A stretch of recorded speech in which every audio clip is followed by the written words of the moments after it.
अस्सलाम वालेकुम, welcome to our new video. आज का जो हमारा टॉपिक है वो है पाकिस्तान इकोनॉमिक प्रॉब्लम्स।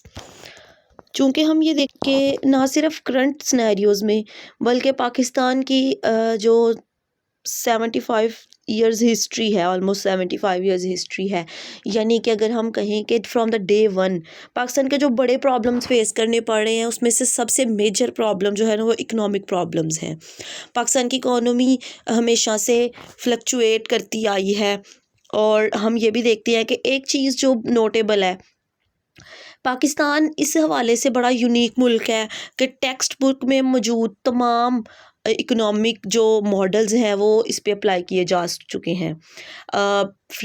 जब हम देखते हैं कि पाकिस्तान जब बनता है तो वो इंडिया के साथ एक फ्री ट्रेड वाला सिस्टम था। फिर अयूब खान आते हैं तो उसमें जो नोट वो चालान्स वगैरह लगते हैं। फिर उसके बाद हम ये देखते हैं कि ज़िया जुल्फ़िकार अली भुट्टो साहब आते हैं तो वहाँ पे इस्लामिक सोशलिज़म की वो कोशिश करते हैं अप्लाई करने की। फिर ज़ियाउल हक आते हैं, फिर इस्लामाइजेशन, फिर पाकिस्तान में कैपिटलिज़म अप्लाई किए। तो हम ये देखते हैं कि टेक्स्ट बुक में मौजूद तो तकरीबन तमाम इकनॉमिक मॉडल्स पाकिस्तान पे अप्लाई किए जा चुके हैं। इसके बावजूद पाकिस्तान के इकोनॉमिक प्रॉब्लम्स जो हैं वो डे वन से वैसे जैसे थे अभी भी बिल्कुल वैसे ही है, यानी उनका कोई भी सलूशन नहीं निकल सका। तो हमने आज कोशिश की है छोटी सी कि वैसे तो पाकिस्तान के इकोनॉमिक प्रॉब्लम्स बहुत ज़्यादा हैं, लेकिन हम ये कोशिश की है कि हम उनको समराइज़ कर सके, देख सके कि पाकिस्तान की इकोनॉमी में मेजर प्रॉब्लम्स कौन से हैं और उनका सलूशन क्या हो सकता है। Let's discuss. पाकिस्तान की इकोनॉमी का जो पहला बहुत बड़ा प्रॉब्लम है, जो हम कह सकते हैं कि हमारा बिल्कुल बेसिक प्रॉब्लम है, वो है करंट अकाउंट डेफिसिट। जब हम करंट अकाउंट डेफिसिट की बात करते हैं तो जो लोग इकोनॉमी पढ़ चुके हैं, इकोनॉमिक्स पढ़ चुके हैं, उनको पता होगा।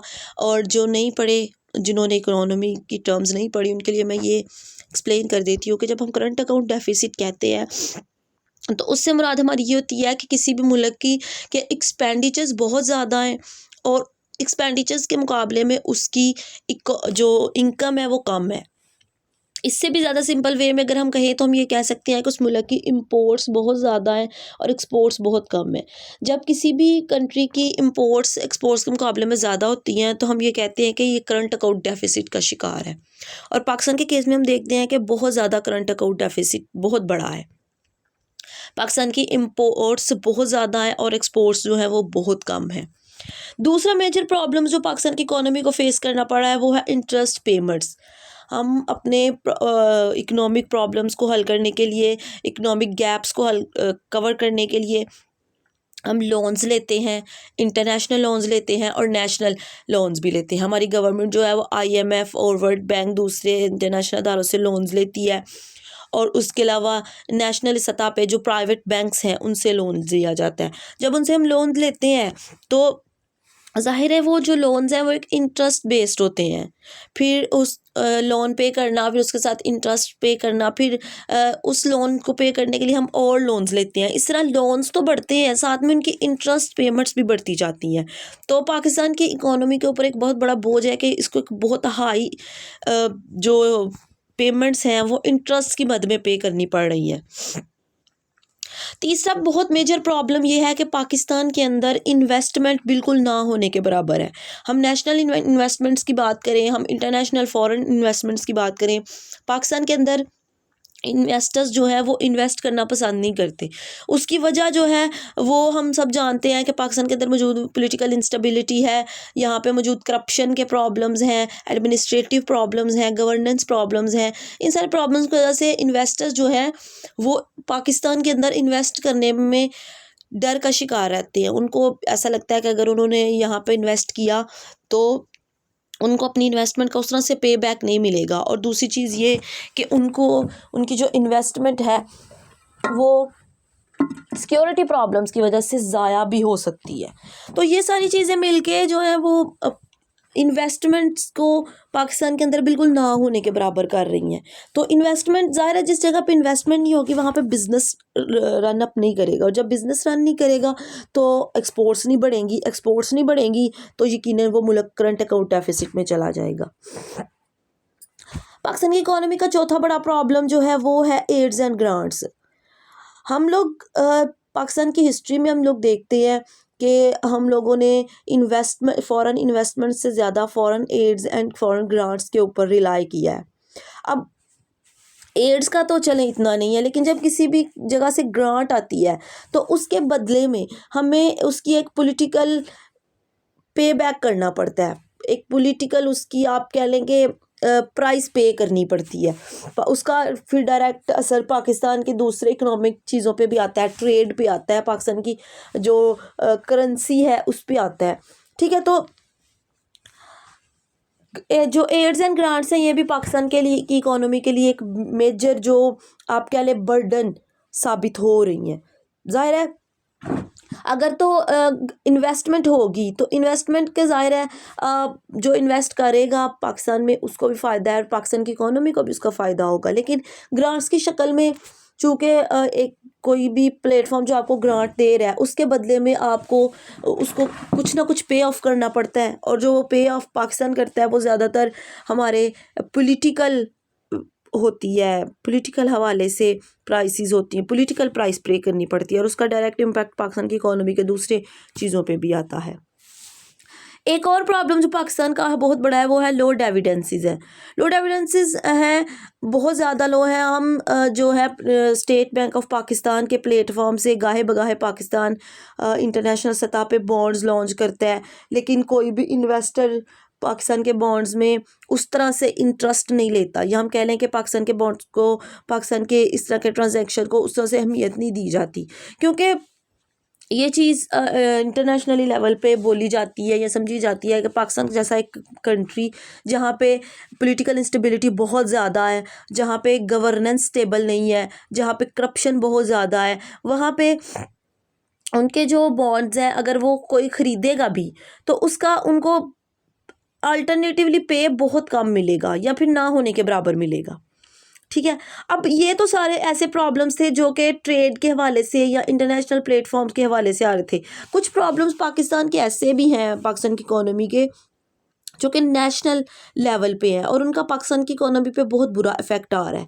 जो पहला सबसे बड़ा प्रॉब्लम है वो है जो गवर्नमेंट डिपार्टमेंट्स हैं उनका एक्सपेंडिचर्स बहुत ज़्यादा है और उसके मुकाबले में उनका रेवेन्यू बहुत कम आता है। यानी कि जितने भी मोस्टली जो गवर्नमेंट के सेक्टर्स हैं वो लॉस मेकिंग में जा रहे हैं।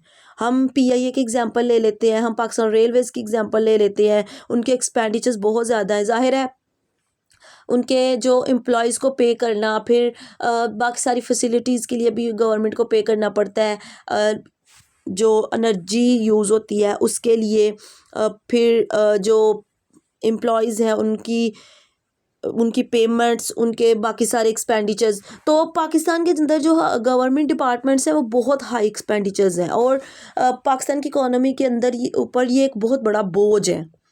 ज़्यादातर जो हैं बहुत से डिपार्टमेंट्स ऐसे हैं, तो ये जो इनका एक्सपेंडिचर्स बहुत ज़्यादा बढ़ने की वजह से अब पाकिस्तान की इकोनॉमी तो पहले ही बहुत प्रॉब्लम्स का शिकार है। हम देखते हैं करंट अकाउंट डेफिसिट का शिकार है। हम ये देखते हैं कि हाईली लोन्स हैं जो पे करने हैं, और उसके साथ अगर गवर्नमेंट सेक्टर्स भी एक आप कह लें कि सफ़ेद हाथी के तौर पे आ जाएंगे कि उनका एक्सपेंडिचर बहुत ज़्यादा है और उनका रेवेन्यू बहुत कम है, तो ये भी एक पाकिस्तान की इकोनॉमी पे ज़ाहिर है बहुत बड़ा गहरा असर छोड़ेगा। एक और जो नेक्स्ट प्रॉब्लम हमारे पास पाकिस्तान की इकोनॉमी के ऊपर है, यहाँ पाकिस्तान की इकोनॉमी को फेस करना पड़ रहा है, वो है highly paid public sector development programmes.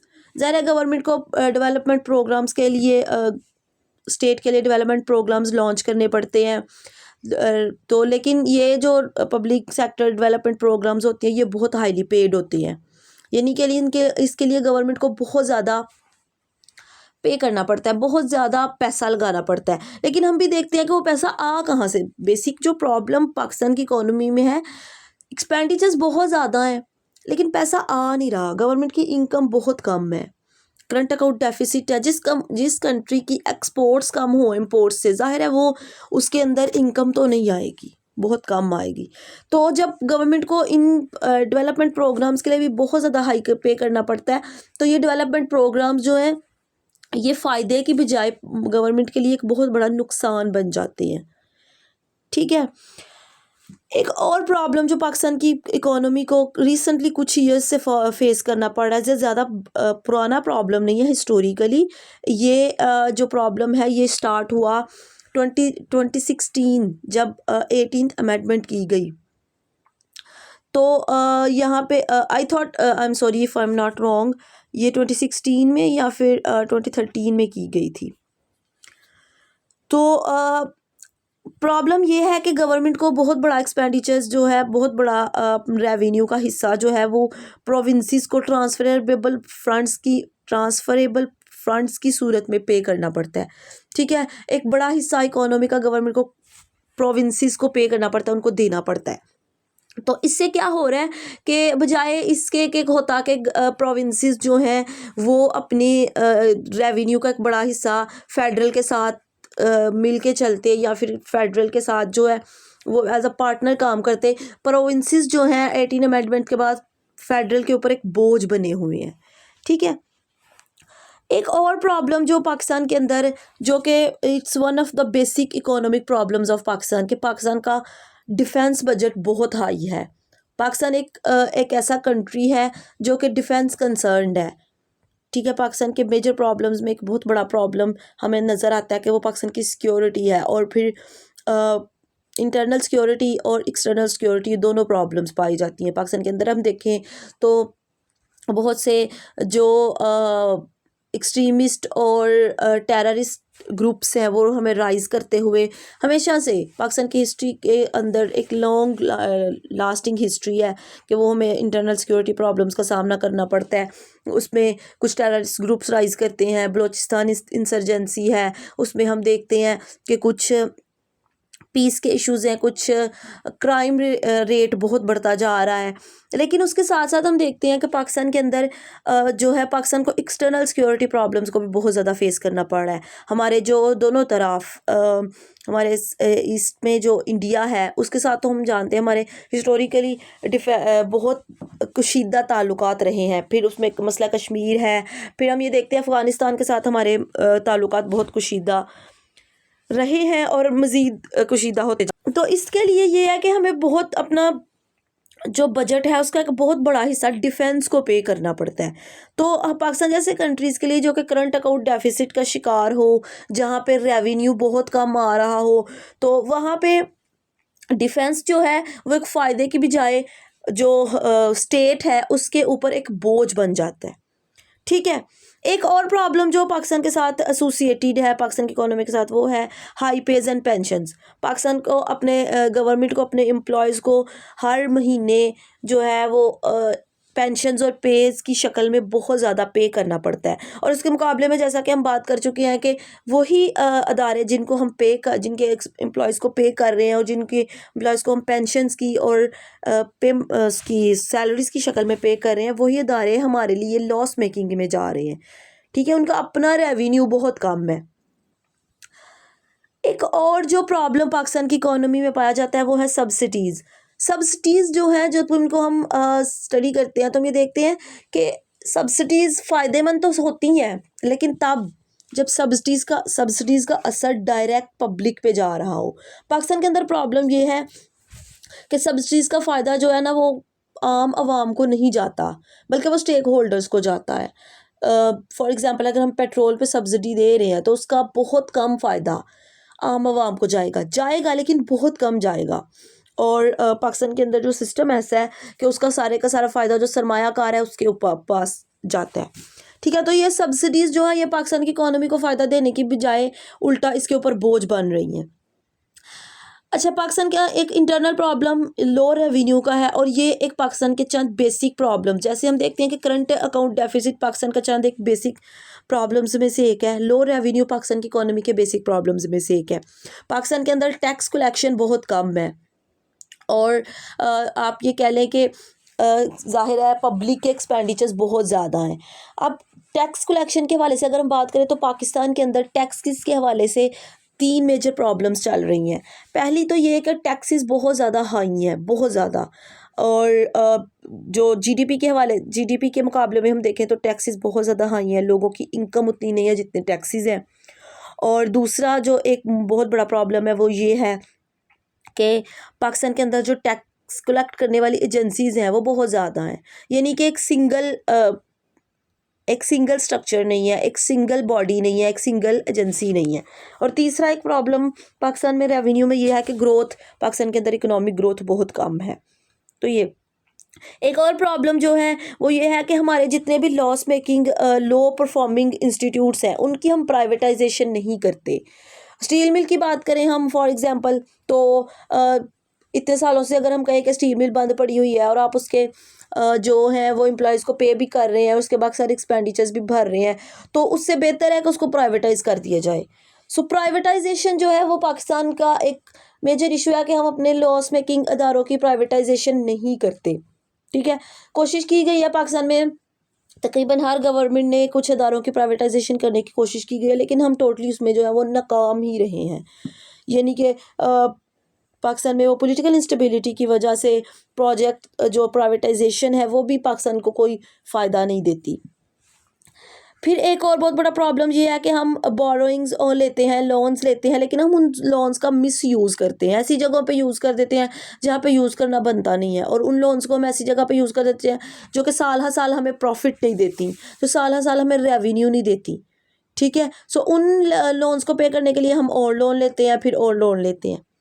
एक और बहुत बड़ा प्रॉब्लम जो पाकिस्तान को फेस करना पड़ता है, पाकिस्तान की इकोनॉमी को, वो है सर्कुलर डेब्ट का। जब हम सर्कुलर डेब्ट से बात मुराद लेते हैं तो हम उससे ये कहते हैं कि बार बार लिए जाने वाले डेब्ट्स। फॉर एग्जांपल, हमने किसी कंट्री से लोन लिया, IMF से, फॉर एग्जांपल IMF से लिया, उससे हमने बिजली पैदा की, वो बिजली जो है वो हमने डिस्ट्रीब्यूट कर दी। अब पाकिस्तान के अंदर चूँकि करप्शन है, पाकिस्तान के अंदर टेक्निकल प्रॉब्लम्स, टेक्नोलॉजिकल प्रॉब्लम्स बहुत ज़्यादा है, तो वो जो बिजली हम करेंगे, डिस्ट्रीब्यूट करेंगे, वो मुकम्मल तौर पे पब्लिक तक नहीं पहुंचेगी। जब वो मुकम्मल तौर पे पब्लिक तक नहीं पहुंचेगी, जब उसमें से आप जो है गवर्नमेंट कुछ एम्प्लॉयज़ को, कुछ बड़े जो स्टेक होल्डर्स हैं उनको फ्री में बिजली देंगे, तो क्या होगा कि उसका उस तरह से पब्लिक की तरफ से पे बैक नहीं किया जाएगा। जब पे बैक नहीं किया जाएगा तो जाहिर है हमने लोन लेके बिजली बनाई थी, वो लोन पे करने के लिए हम और लोन लेंगे, फिर इसी तरह से ये प्रॉब्लम्स चलते जाएंगे। ठीक है, तो ये सर्कुलर डेब्ट है। हमें अपने पाकिस्तान को अपने जो इकोनॉमिक प्रॉब्लम्स हैं उनको वक्ती तौर पे हल करने के लिए सर्कुलर डेब्ट्स का सहारा लेना पड़ता है। तो ये पाकिस्तान की इकोनॉमी के कुछ प्रॉब्लम्स है। अब जितने भी प्रॉब्लम्स हम डिस्कस किए हैं उसमें हम ये देखेंगे, प्रॉब्लम्स पाकिस्तान की इकोनॉमी के शॉर्ट टर्म नहीं है, ये लॉन्ग टर्म प्रॉब्लम्स हैं, लेकिन हम जब भी इसका हल ढूंढते हैं तो हम शॉर्ट टर्म ढूंढते हैं। यही वजह है कि पाकिस्तान के प्रॉब्लम्स कभी भी सॉल्व नहीं हो सके अब तक। अब कुछ प्रपोज सॉल्यूशंस हैं जो पाकिस्तान की इकोनॉमी के ऊपर अप्लाई किए जा सकते हैं। पहला सॉल्यूशन ये है कि आप मैसिव इंडस्ट्रियलाइजेशन करें।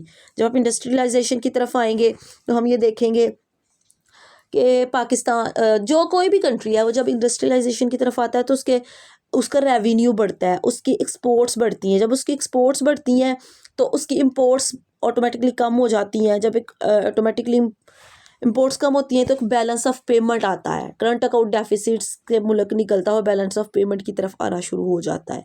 ठीक है, पाकिस्तान बेसिकली हमें पता है कि एग्रीकल्चर कंट्री है, लेकिन हमें पाकिस्तान को, अगर पाकिस्तान के इकोनॉमिक प्रॉब्लम्स को लॉन्ग टर्म में हल करना है तो हमें मैसिव इंडस्ट्रियलाइजेशन की तरफ आना होगा।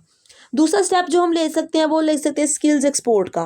Pakistan is one of those countries जहाँ पे यूथ बल्ज बहुत ज़्यादा है, और हमारा जो सबसे बड़ा आप कह लें कि पाकिस्तान के लिए रिसोर्स है वो ह्यूमन रिसोर्स है। उस ह्यूमन रिसोर्स को अगर हम स्किलफुल कर लें, उनको हम स्किल ट्रेनिंग्स दें, डिप्लोमास करवाएं, तो वो जो स्किल्ड यूथ होगी हमारी, वो ना सिर्फ पाकिस्तान के अंदर जब काम करेगी तो हमें फ़ायदा देगी, बल्कि वो as a skills export tool भी यूज़ की जा सकती है। आप उनको टेक्निकली उनको स्किल्ड करके मिडल ईस्ट में भेजें, डिफरेंट कंट्रीज़ में भेजें। जब वो वहाँ जाके काम करेंगे और वहाँ से पैसा पाकिस्तान में भेजेंगे तो जो है ना, यहाँ पे जब ज़ाहिर है पाकिस्तान में पैसा भी आएगा, वो भी फ़ायदा होगा। और दूसरा एक बहुत बड़ा फ़ायदा इससे हमें ये होगा कि जो अनएम्प्लॉयमेंट के इश्यूज़ हैं वो, और पावर्टी के इश्यूज़ हैं वो भी हमारे हल हो जाएंगे। ठीक है। अब तो एक पाकिस्तान की इकोनॉमी का ना एक और प्रॉब्लम जो हम लोगों ने रह गया है डिस्कस करने से, वो भी मैं मेंशन कर देती हूँ। वो ये है कि पाकिस्तान के जो लोग बाहर होते हैं वो इकोनॉमी को या सॉरी जो पैसा पाकिस्तान में भेजते हैं तो वो ज़्यादातर ब्लैक वेज यूज़ करते हैं, डायरेक्ट चैनल, क्योंकि पाकिस्तान में कोई प्रॉपर चैनल नहीं है पैसा भेजने का। ठीक है, तो वो उनको डिफरेंट चैनल्स यूज़ करने पड़ते हैं। उन डिफरेंट चैनल्स को यूज़ करने से क्या होता है कि उसका रियासत को, पाकिस्तान की स्टेट को कोई फ़ायदा नहीं होता। तो हमें उसका एक ये भी सलूशन है कि हमें जो है ना ऐसे चैनल्स लॉन्च करने पड़ेंगे जो कि लीगली पाकिस्तान के अंदर लोग जब बाहर से पैसा भेजें तो वो पाकिस्तान को एज अ स्टेट फ़ायदा दे। इस मद में हम एक चीज़ देखते हैं कि जो पिछली गवर्नमेंट गुजरी है उसका एक बहुत अच्छा स्टेप था जो उन्होंने रोशन डिजिटल अकाउंट की सूरत में लॉन्च किया था कि पाकिस्तान के अंदर एक डायरेक्ट चैनल बनाया जाएगा जो जहाँ पे ओवरसीज़ पाकिस्तानी अपने पैसे भेजेंगे। एक और प्रॉब्लम जो सलूशन पाकिस्तान की इकोनॉमी को दिया जा सकता है वो है रिस्ट्रक्चरिंग ऑफ पे ऑफ्स। आईएमएफ और प्राइवेट बैंक्स और सारी चीज़ जो स्टेक होल्डर्स है जिनसे गवर्नमेंट अपना लोन लेती है उनके साथ जो इंटरेस्ट रेट है उनकी पे ऑफ्स को रीस्ट्रक्चर करने की ज़रूरत है ताकि उसका बोझ इकोनॉमी पे कम किया जा सके। फिर पाकिस्तान का एक बहुत इम्पोर्टेंट सलूशन जो पाकिस्तान की इकोनॉमी के लिए हो सकता है वो है पॉलिटिकल स्टेबिलिटी हमें इंश्योर करनी पड़ेगी। हमें ये इंश्योर करना पड़ेगा कि पाकिस्तान, देखिए पाकिस्तान के अंदर जब तक पॉलिटिकल स्टेबिलिटी नहीं आएगी तब तक हम अपना कोई भी problem including economic problems solve नहीं कर सकते। अब हम ये देखते हैं कि अगर हम पाकिस्तान के तमाम प्रॉब्लम्स को, सोशल प्रॉब्लम्स को, सिक्योरिटी प्रॉब्लम्स को, इकोनॉमिक प्रॉब्लम्स को देख लें उठा के, तो हम ये देखेंगे कि उनका ज़्यादातर ताल्लुक पॉलिटिकल इंस्टेबिलिटी से है।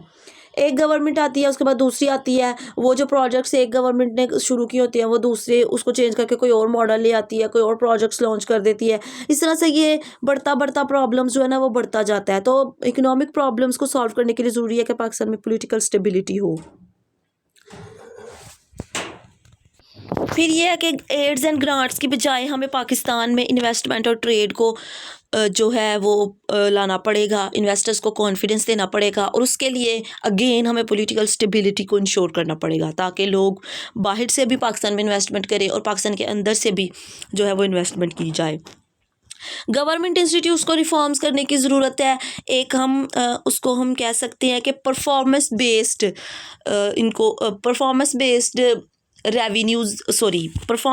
एक्सपेंडिचर्स करने की ज़रूरत है। ठीक है, परफॉर्मेंस बेस्ड पे ऑफ सिस्टम बनाने की ज़रूरत है ताकि गवर्नमेंट के जो इंस्टीट्यूट है वो गवर्नमेंट को के लिए फ़ायदेमंद साबित हो, उल्टा नुकसान साबित ना हो।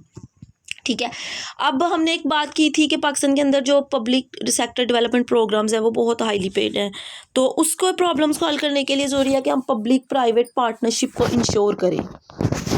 उसके लिए फिर ज़ाहिर है हमें इन्वेस्टर्स को कॉन्फिडेंस देना पड़ेगा कि उनकी जो वो इन्वेस्ट करेंगे उनकी इन्वेस्टिंग जो है वो ज़ाया नहीं जाएगी और इसके लिए अगेन हमें पॉलिटिकल स्टेबिलिटी को इंश्योर करना पड़ेगा। एक और सलूशन जो दिया जा सकता है वो ये है कि 80th अमेंडमेंट को हमें रिवाइज़ करने की ज़रूरत है ताकि जो फंडेबल फंड्स की शक्ल में गवर्नमेंट को प्रोविंसेस को पे करना पड़ता है वो जो है वो फेडरल के पास रहे। इस तरह से पाकिस्तान की इकोनॉमी में थोड़ा सा बैलेंस भी लाया जा सकता है, रेवेन्यूज़ भी बढ़ सकते हैं पाकिस्तान के। एक और सलूशन जो है वो हम जो पाकिस्तान के अंदर अप्लाई कर सकते हैं वो ये है कि चूँकि हम देखते हैं कि हमारे यहाँ जो हमने बात की कि डिफेंस बजट है वो पाकिस्तान के ऊपर बहुत बड़ा बोझ है, तो डिफेंस बजट के बोझ को कम करने के लिए हमें सिविल मिलिट्री इंडस्ट्रियल कॉम्प्लेक्स बनाना पड़ेगा। ज़ाहिर है हम अपने डिफेंस इश्यूज़ को अब सॉल्व जो है वो उतनी जल्दी ये इस तरह नहीं कर सकते कि क्योंकि पाकिस्तान के डिफेंस इश्यूज़ बहुत ज़्यादा, तो हम इस तरह से नहीं कर सकते कि अचानक से जो डिफेंस का है बजट उसको कट ऑफ कर लें। उसको इस प्रॉब्लम को काउंटर करने के लिए ज़रूरी है कि हम जो है सिविल मिलिट्री जो इंडस्ट्रियल कॉम्प्लेक्स बनाएं, जो हमारी जो मिलिट्री है उसको सिविल सेल्फ फाइनेंसिंग मॉडलिंग पे लेके आएं। फिर जैसे कि हमने अगेन पहले भी बात की कि गवर्नमेंट इंस्टीट्यूशंस को परफॉर्मेंस पेज इंसेंटिव्स देने की ज़रूरत है। बहुत ज़्यादा पेज हम उनको करते हैं, बहुत ज़्यादा पेंशन्स की शक्ल में, सैलरीज़ की शक्ल में पे करते हैं, लेकिन उसका पाकिस्तान को रेवेन्यू कोई हासिल नहीं हो रहा ज़्यादा। तो जो ऐसे जो हैं हमारे पास अदारे जिनका रेवेन्यू कम आ रहा है, उनको हमें परफॉर्मेंस बेस्ड इंसेंटिव्स देने की ज़रूरत है। ठीक है, फिर हमें इस चीज़ को इंश्योर करने की ज़रूरत है कि सब्सिडीज़ का बेहतर इस्तेमाल किया जाए और सब्सिडीज़ का फ़ायदा जो है आम आवाम को हो, ताकि इन्फ्लेशन रेट कम हो, लोगों की इकोनॉमी जो है वो उनके एक्सपेंडिचर्स के साथ बैलेंस हो सके। ठीक है, तो सब्सिडीज़ का बोझ हमें, जो सब्सिडीज़ का फ़ायदा है वो हमें एक ऐसा सिस्टम लॉन्च करने की ज़रूरत है कि जो हमारे सब्सिडीज़ हैं उसका फ़ायदा आवाम को हो, ना कि जो हमारे सरमायाकार हैं उनको हो। यानी कि सब्सिडीज़ जो है सरमायाकार की जेब में जाने की बजाय आम आवाम की जेब में जा रही हो। पाकिस्तान के टैक्स सिस्टम को रिफॉर्म करने की ज़रूरत है। हमें एक सिंगल टैक्स एजेंसी बनानी चाहिए जो कि टैक्स कलेक्ट करे। हमें टैक्स की डिजिटलाइजेशन की तरफ आना पड़ेगा। हमें अपनी इकोनॉमिक ग्रोथ को बढ़ाना पड़ेगा। हमें टैक्स कलेक्शन को बढ़ाना पड़ेगा। हमें इस चीज़ को इंश्योर करना पड़ेगा कि लोग टैक्स जो है वो छुपाएं नहीं, अपनी टैक्सेस की वजह से अपनी इनकम को ना छुपाएं। ठीक है, और जो है वो टैक्सेस जो है वो पे किए। यानी कि पाकिस्तान के अंदर जो टैक्स सिस्टम है ना वो लो यील्ड है। ठीक है, तो टैक्सेस जो हैं वो बहुत हाई हैं। तो हमें इस तरह का एक सिस्टम, इस तरह से रिफॉर्म्स करने की ज़रूरत है कि टैक्सेस जो हैं वो ज़्यादा से ज़्यादा कलेक्ट हों और उनका बोझ आम आवाम पे कम हो।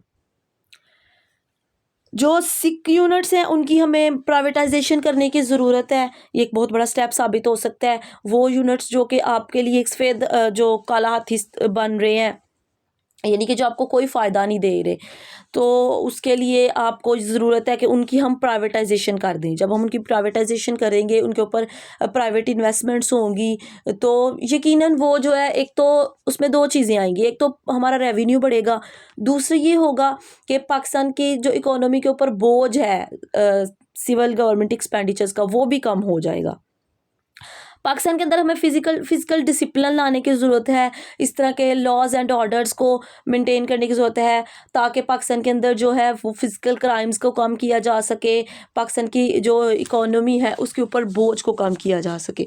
फिर एक बहुत इम्पोर्टेंट जो सलूशन हम दे सकते हैं, वो दे सकते हैं टेक्निकल सलूशंस। एनर्जी जो हम, ज़ाहिर है पाकिस्तान एक जो एनर्जी की हाई कॉस्ट पे करता है और उसके बाद एनर्जी कंज्यूम भी करता है और प्रोड्यूस भी करता है। तो उसके लिए है, अगर हम अपने टेक्निकल प्रॉब्लम्स को हल कर लें, टेक्निकल सॉल्यूशंस ले आएँ, अपनी जो हमारे एनर्जी सेक्टर्स हैं उनको मॉडर्नाइज कर दें, तो हम ये देखेंगे कि उनका एक्सपेंडिचर्स भी कम होगा और अल्टरनेटिव वो पाकिस्तान की इकोनॉमी पे कम बोझ डालेंगे। सो ये कुछ प्रॉब्लम्स है, जो कुछ सॉल्यूशंस हैं जो पाकिस्तान के इकोनॉमी के ऊपर अप्लाई किए जा सकते हैं। So that's all about our today's topic. अगर आपका कोई क्वेश्चन है तो आप कमेंट सेक्शन में ज़रूर पूछा करें। हम कोशिश करेंगे कि आपका क्वेश्चन को आंसर कर दिया करें। हमारी वीडियोज़ अगर आपको पसंद आ रही हैं उनको लाइक करें, शेयर करें और चैनल को सब्सक्राइब करें। Thank you.